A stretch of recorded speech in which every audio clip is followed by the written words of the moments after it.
Hello, what's up? Good morning. Yan. Magandang umaga sa maulan na panahon. Ayan.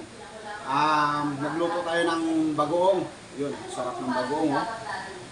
Talagang ang bango ng bagoong kasi nilagyan ko siya ng asukal tsaka taba ng baboy. Kaya ang sarap, ang bango, sarap, manghang. Ngayon, maghiwa tayo ng mangga. Sarap ng mangga. Oh. Grabe. Ito yung masarap papakin pagka maulan yung panahon. Yun. Sana makarecover yung mga nasalanta ngayon ng bagyo dahil lalo-lalo na sa Marikina kung saan ako dati nakatira na inabot din ako ng Ondoy. Kaya kawawa ngayon yung mga